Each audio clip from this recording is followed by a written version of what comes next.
Hello dear friends, स्वागत है आपका अपने यूट्यूब चैनल एसडी एजुकेशन पर।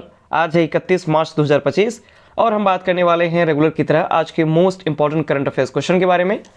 जैसा कि आप सभी लोग जानते हैं, हम अपने इस वीडियो में जो भी आने वाले एग्जाम्स हैं उन एग्जाम्स में जो करंट अफेयर्स रिलेटेड क्वेश्चन पूछे जाते हैं उन सभी क्वेश्चन को यहाँ पर कवर किया जाता है। साथ ही साथ उन क्वेश्चन से रिलेटेड जो भी इंपॉर्टेंट एक्सप्लेनेशन वाले जो भी क्वेश्चन बनते हैं उनको भी एक्सप्लेन किया जाता है। तो अगर आप वीडियो पर पहली बार आए हैं तो वीडियो को शुरू से लेकर लास्ट तक पूरी देखिए। वीडियो अगर पसंद आती है तो वीडियो को लाइक कीजिए, अपने दोस्तों के साथ वीडियो को शेयर कीजिए और चैनल को सब्सक्राइब भी कीजिए। बढ़ेंगे वीडियो में आगे की तरफ, बात करेंगे आज के पहले प्रश्न की। आज का पहला प्रश्न है, हाल ही में राजस्थान स्थापना दिवस कब मनाया गया? तो जो राजस्थान है इसके स्थापना दिवस कब मनाया जाता है? तो ऑप्शन नंबर ए प्रश्न का सही जवाब हो जाएगा, यानी कि 30 मार्च को हम प्रतिवर्ष राजस्थान का स्थापना दिवस मनाते हैं। इसके बारे में अगर हम डिटेल में बात करें तो हाल ही में 30 मार्च को राजस्थान स्थापना दिवस मनाया गया।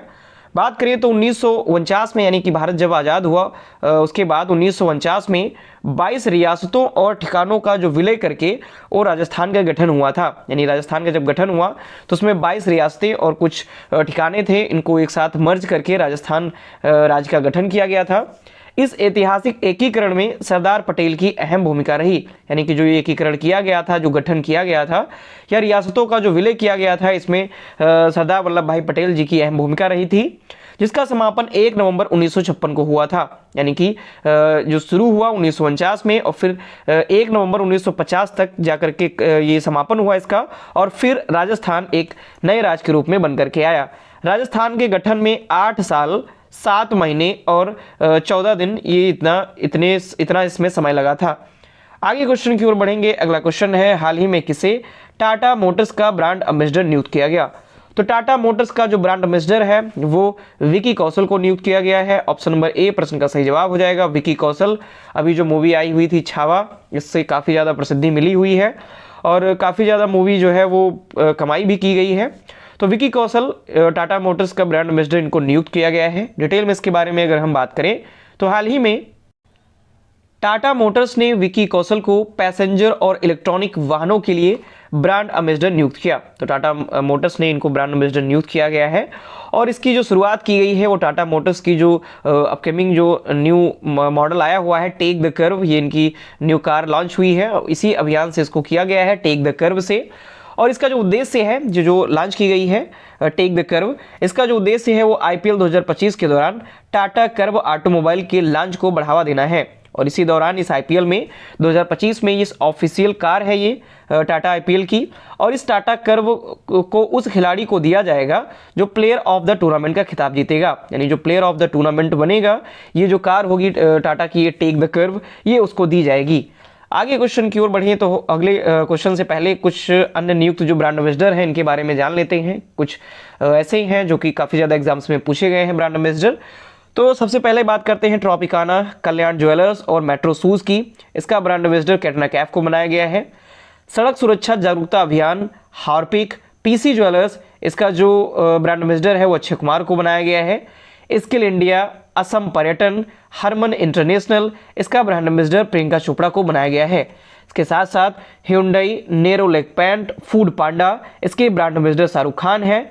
और इंपॉर्टेंट है सबसे ज़्यादा wild life trust of India, स्वच्छ भारत मिशन का युवा आधारित स्वच्छ साथी कार्यक्रम, इसका जो ब्रांड एम्बेसडर है वो दिया मिर्जा को बनाया गया है।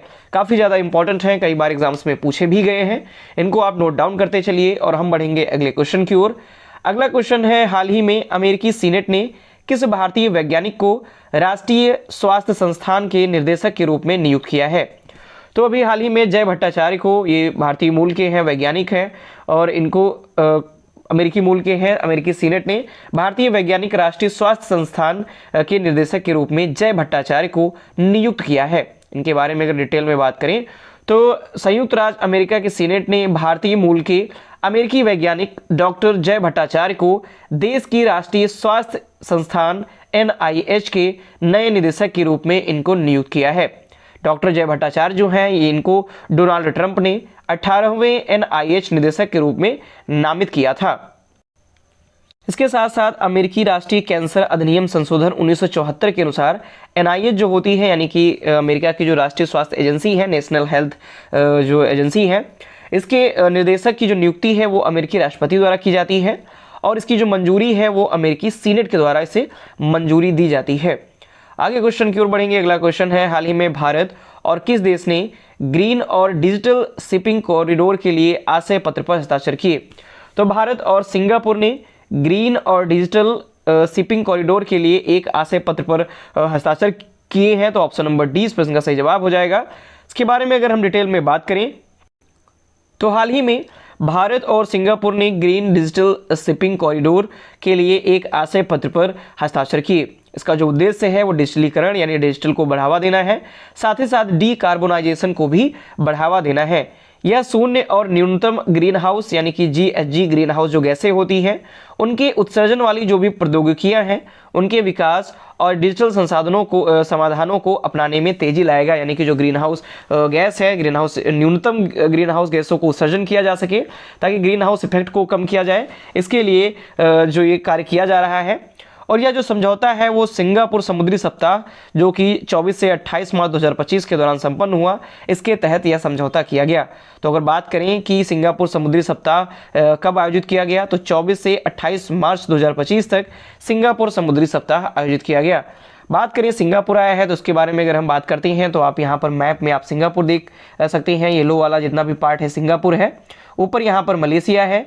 बात करें तो यह दक्षिण पूर्व एशिया में स्थित एक द्वीपीय देश है, यानी इसकी जो पोजीशन है वो दक्षिण पूर्व एशिया में है। नीचे यहाँ पे आप इंडोनेशिया भी देख सकते हैं। मलक्का जलडमरू मध्य के पास स्थित यह जो देश है वो मलेशिया और इंडोनेशिया के निकट है, यानी ऊपर यहाँ पर मलेशिया और यहाँ पर इंडोनेशिया और इसके बीच में ये सिंगापुर है। इसकी जो राजधानी है वो सिंगापुर ही होती है, यानी सिंगापुर की राजधानी सिंगापुर सिटी आप यहाँ पर देख सकते हैं। सिंगापुर सिटी इसकी राजधानी होती है। और अगर हम बात करें तो इसकी जो मुद्रा है इसकी मुद्रा होती है सिंगापुर डॉलर, यानी SGD सिंगापुर डॉलर इसकी मुद्रा होती है। आगे क्वेश्चन की ओर बढ़ेंगे। अगला क्वेश्चन है, हाल ही में मनोज भारतीराज का निधन हुआ, वे कौन थे? तो हाल ही में भी मनोज भारतीराज हैं, इनका भी हाल ही में निधन हो गया। ये एक अभिनेता थे यानी एक्टर थे और इनका हाल ही फिलहाल में अभी निधन हो गया है।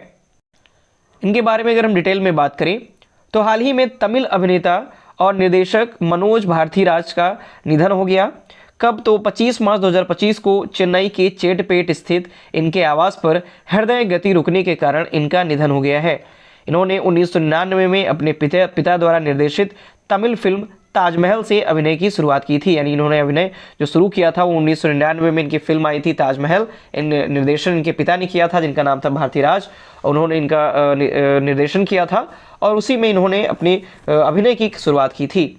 आगे क्वेश्चन की ओर बढ़ेंगे। अगला क्वेश्चन है, हाल ही में कौन 7वें एक्ट ईस्ट बिजनेस शो का आयोजन कर रहा है?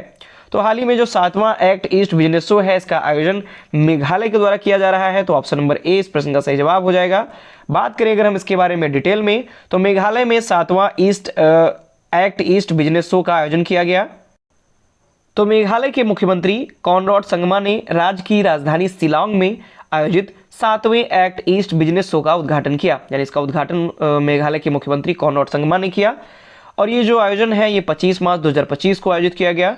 ये 3 दिवसीय एक्ट ईस्ट बिजनेस शो 25 से 27 मार्च 2025 तक शिलांग में आयोजित किया गया, जो कि मेघालय की राजधानी है। भारत के उत्तर पूर्वी क्षेत्र में असम, मेघालय, मिजोरम, अरुणाचल प्रदेश, त्रिपुरा, मणिपुर, नागालैंड और सिक्किम ये सभी उत्तर पूर्वी जो राज्य रहे वो इस आयोजन में शामिल रहे। आगे की बात करें अगर अगले क्वेश्चन की तो हाल ही में एशिया कुश्ती चैंपियनशिप में सुनील कुमार ने कौन सा पदक जीता? तो भारतीय पहलवान है सुनील कुमार और इन्होंने एशिया कुश्ती चैंपियनशिप में कांस्य पदक जीता हुआ है। तो ऑप्शन नंबर सी प्रश्न का सही जवाब हो जाएगा। आगे अगर हम बात करें तो भारतीय पहलवान सुनील कुमार ने एशियाई चैंपियनशिप के 87 किलोग्राम ग्रीको रोमन मुकाबले में इन्होंने कांस्य पदक जीता और ये जो मुकाबला है वो 25 मार्च 2025 को जॉर्डन में आयोजित किया गया। इन्होंने चीन के जियाक्सिन हुआंग को हराया और इनको हरा करके सुनील कुमार ने कांस्य पदक जीता। सुनील इससे पहले सेमीफाइनल में हार गए थे, जिसके बाद उन्होंने कांस्य के लिए मुकाबला खेला और कांस्य में इन्होंने जीत हासिल की। आगे क्वेश्चन की ओर बढ़ते हैं। अगला क्वेश्चन है, हाल ही में कौन ब्रिक्स के नए विकास बैंक में शामिल होगा? तो हाल ही में ब्रिक्स के नए विकास बैंक में इंडोनेशिया शामिल होने जा रहा है। ऑप्शन नंबर डी इस प्रश्न का सही जवाब हो जाएगा। इंडोनेशिया के द्वारा पुष्टि की गई है कि वो ब्रिक्स के नए विकास बैंक यानी न्यू डेवलपमेंट बैंक में शामिल होगा। इसके बारे में अगर डिटेल में बात करें तो हाल ही में इंडोनेशिया ने ब्रिक्स समूह द्वारा स्थापित न्यू डेवलपमेंट बैंक यानी एनडीबी में शामिल होने की सहमति व्यक्त की है। न्यू डेवलपमेंट बैंक में अब वर्तमान में 8 सदस्य हैं, यानी वर्तमान में अभी 8 सदस्य हैं, लेकिन अब इंडोनेशिया जब शामिल हो जाएगा तो ये 9वां सदस्य बन जाएगा। इसकी जो घोषणा है यानी इंडोनेशिया के द्वारा इसकी घोषणा 25 मार्च 2025 को की गई थी और इससे पहले जनवरी यानी इंडोनेशिया 6 जनवरी 2025 को ब्रिक्स का 10वां पूर्ण सदस्य भी बना था और अब जाकर के पहले तो ये इस ब्रिक्स का 10वां पूर्ण सदस्य इंडोनेशिया बना और अब जाकर के ये ब्रिक्स समूह द्वारा स्थापित एक बैंक है न्यू डेवलपमेंट बैंक, इसमें ये शामिल होने जा रहा है और इसका ये 9वां सदस्य बन जाएगा। आगे अगर हम बात करें एनडीबी बैंक के बारे में यानी कि न्यू डेवलपमेंट बैंक के बारे में, तो इसकी जो स्थापना है वो 2015 में की गई थी। जो इसके संस्थापक सदस्य थे जिसमें ब्राजील, रूस, भारत, चीन और दक्षिण अफ्रीका यानी जो ब्रिक्स के सदस्य हैं ब्रिक्स के, इन्होंने मिल करके इसे स्थापित किया था एनडीबी को, न्यू डेवलपमेंट बैंक को। और नए सदस्य जो जुड़े हुए हैं 3, वो हैं बांग्लादेश, संयुक्त अरब अमीरात और मिस्र। ये 3 नए सदस्य जुड़े और अब हाल ही में जो 9वां सदस्य जुड़ा हुआ है 9 नंबर, वो इंडोनेशिया जुड़ने जा रहा है। इसका जो मुख्यालय है वो संघाई चीन में है एनडीबी का मुख्यालय और वर्तमान में जो अध्यक्ष हैं वो है डिल्मा रूसेफ जो कि ब्राजील से हैं। आगे बढ़ते हैं अगले क्वेश्चन की ओर। तो अगला क्वेश्चन है, हाल ही में किस राज्य को टीबी परीक्षण में उत्कृष्टता के लिए राष्ट्रीय पुरस्कार मिला? तो किस राज्य को मिला हुआ है टीबी परीक्षण में उत्कृष्टता के लिए? तो ऑप्शन नंबर डी प्रश्न का सही जवाब हो जाएगा, यानी कि तेलंगाना को टीबी परीक्षण में उत्कृष्टता के लिए राष्ट्रीय पुरस्कार दिया गया है। इसके बारे में बात करें तो तेलंगाना को तपेदिक यानी टीबी के परीक्षण में उत्कृष्ट प्रदर्शन के लिए मान्यता मिली और इसके लिए इसको पुरस्कार से सम्मानित किया गया, जिसने 100 दिवसीय टीबी मुक्त भारत अभियान के दौरान NAAT परीक्षण में सर्वश्रेष्ठ राष्ट्रीय प्रदर्शन पुरस्कार जीता है। इसने 100 दिवसीय अभियान के दौरान 4600 से अधिक नए टीबी मामलों की पहचान की और इतने जो मामले हैं वो निकल करके आए, जो कि केवल महज 100 दिनों का इन्होंने 100 दिवसीय ये अभियान किया हुआ था और इसीलिए इस उत्कृष्ट प्रदर्शन के लिए इन्हें पुरस्कार से सर्वश्रेष्ठ राष्ट्रीय प्रदर्शन का पुरस्कार भी इनको दिया गया है।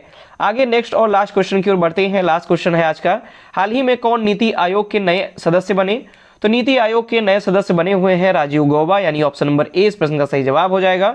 बात करें अगर हम डिटेल में तो हाल ही में पूर्व कैबिनेट सचिव राजीव गौबा को नीति आयोग का पूर्णकालिक सदस्य नियुक्त किया गया है। इनकी जो नियुक्ति है वो तत्काल रूप से प्रभावी भी हो गई है।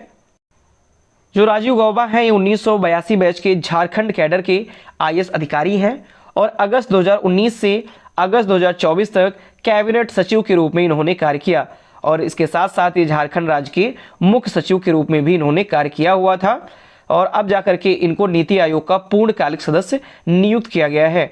बात करेंगे नीति आयोग आया है तो नीति आयोग के बारे में जान लेते हैं। तो नीति आयोग जो कि पहले इसे योजना आयोग के नाम से जाना जाता था, बाद में इसे इसका नाम बदल करके नीति आयोग किया गया। इस नीति आयोग का जो अध्यक्ष है वो भारत के प्रधानमंत्री जो होते हैं वो नीति आयोग के अध्यक्ष होते हैं और इसके जो उपाध्यक्ष हैं वो केंद्र सरकार के द्वारा नियुक्त किया जाता है, यानी कि अध्यक्ष तो प्रधानमंत्री ही होते हैं और जो उपाध्यक्ष हैं वो केंद्र सरकार के द्वारा नियुक्त किए जाते हैं। और वर्तमान में जो इसके उपाध्यक्ष हैं वो हैं डॉक्टर सुमन केबेरी और वर्तमान में जो CEO हैं वो है BVR सुब्रमण्यम, ये वर्तमान में इसके CEO हैं। और पूर्णकालिक जो सदस्य हैं वो 4 हैं, जिनमें से doctor Vijay Kumar Saraswat, professor Ramesh Chand, doctor Vinod पाल और नवनियुक्त जो किए गए हैं राजीव गौबा, ये पूर्णकालिक सदस्य हैं। तो इसके 4 पूर्णकालिक सदस्य हैं। अध्यक्ष प्रधानमंत्री होते हैं, उपाध्यक्ष जो होते हैं वो केंद्र सरकार के द्वारा नियुक्त किया जाता है, जो कि वर्तमान में डॉक्टर सुमन बेरी हैं और CEO हैं वर्तमान में VBR सुब्रमण्यम, इनको भी केंद्र सरकार के द्वारा ही नियुक्त किया जाता है। तो ये थे आज के हमारे मोस्ट इंपॉर्टेंट करंट अफेयर्स के क्वेश्चन। आशा करता हूं सारे क्वेश्चन आपको पसंद आए होंगे, वीडियो आपको इन्फॉर्मेटिव लगी होगी। अगर आपको ये वीडियो पसंद आती है तो इसके लिए आप वीडियो को लाइक करें, वीडियो को अपने दोस्तों के साथ अधिक से अधिक शेयर करें और चैनल को भी सब्सक्राइब करें। धन्यवाद।